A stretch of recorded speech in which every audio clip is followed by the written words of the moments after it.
Hi everyone, Leslie Ziemba here.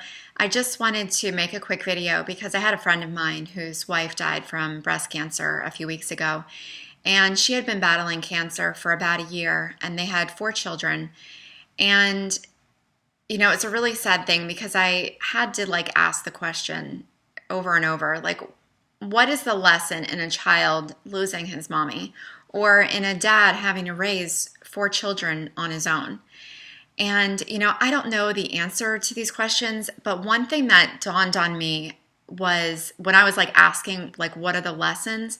The one thing that dawned on me was the question, are you welcoming cancer or bad situations into your life? And I worked in the medical field for 8 years, and 4 of those years I worked for an oncology surgeon. So we saw cancer every single day. And you always had 2 types of people.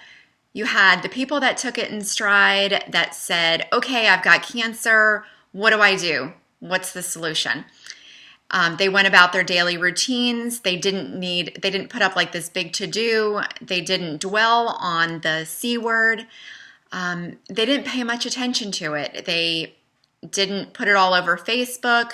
They didn't come up with this community outreach program or create a Facebook page to bring awareness to their cancer.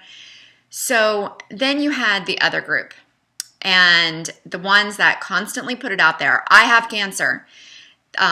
They walk around with the big, I have cancer badge. Pray for me. Look at me.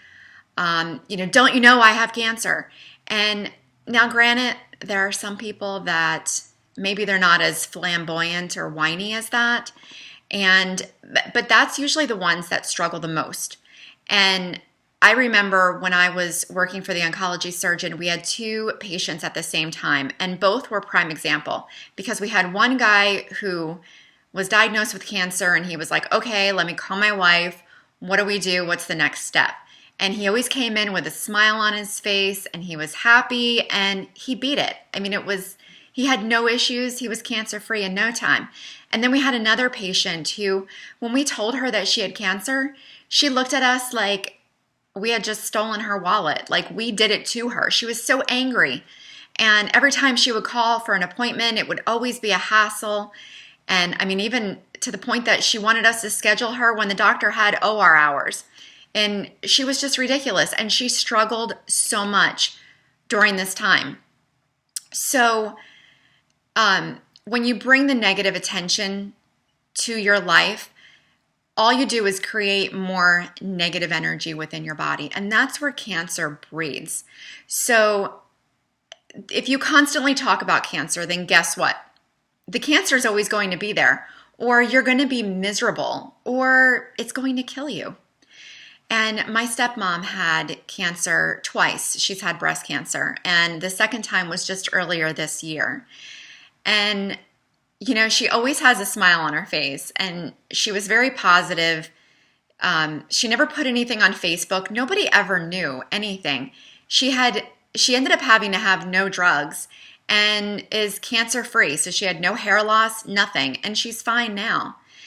And I mean, granted, I'm sure there are more aggressive forms of cancer out there, but my point is she didn't pay a whole lot of attention to it, and she didn't pay a whole lot of attention to this tough situation. She just did what she needed to do, and she got through it. So whatever situation you're going through, maybe it's a bad breakup, or maybe your lover cheated on you. Maybe it's a bad job situation. You can't stand your job, or maybe money is really tight right now, and you're really struggling. Maybe you just have had a really bad string of luck, but be careful of how much you complain about it. Face the situation and ask yourself, what is the lesson in this? Is there a lesson? What could you do to change this? What do you have to do moving forward? Even if the solution is uncomfortable, what are your options?